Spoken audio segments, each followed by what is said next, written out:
Well, NDTV's Amitabh Revi is in Kabul and he spoke with India's ambassador to Afghanistan. Here he is reporting from ground zero there. We're standing at the exact spot where the bomber struck fatally on that Monday morning just after 8:30 a.m. in an attempt to send a bone-chilling message to New Delhi. Well, what's India's response? Ambassador Jayant Prasad joins us. So what are the lessons you've learned? For example, this is, of course, in the heart of the city, Interior Ministry next to you, prominent personalities. Has there been some kind of a security lapse in letting the bomber come in with all those explosives, especially when you had knowledge of intelligence inputs? Well, I must say that the security precautions that the embassy took and the intelligence inputs that we received has helped us save lives of 1/4 of the members of the mission. Look at that HESCO barrier in front.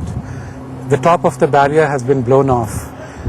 The barrier has been put at 9 feet, which is 50% more than what we had planned to do. We put that in place just before the bombing. Just days? Just days before the bombing, because we had these inputs. We beefed up security. We were very careful. We had daily briefings. And in fact, the minimal loss of life, the loss of life that we've had is really tragic. But that is because of the precautions that we were able to take. And those brave men at the gate? And the 2 brave men at the gate, because there is one particular thing I want to draw your attention to. There were 2 people who went to the gate to open the gate. There was Roop Singh, who had his hand on the handle of the door.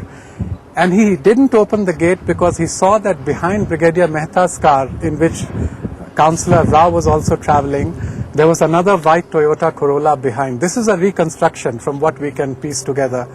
But their car did not enter beyond the HESCO barrier and the gate because the gate was not open, and Roop Singh's body was found completely charred but with his hand holding firm on the handle of the gate, which is remarkable because that is what impelled the suicide attacker to explode his device before coming in within the precincts of the embassy, because had he come inside, the embassy would have fallen and the 15 persons on duty inside would have perished in it. So we have learned some lessons here, and we now know this was a sophisticated device. The biggest attack in Kabul since the fall of the Taliban. Again, how would you remember those officers? The very poignant clock that you showed me there, which had stopped exactly at the minute of the blast in Mr. Rao's room. Well, you know, we used to tease Venkat Rao about his clock because Venkat was punctual, but his clock ran 5 minutes behind.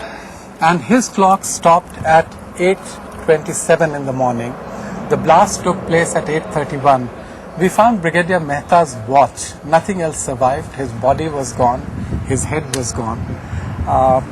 But the clock was showing 8:31.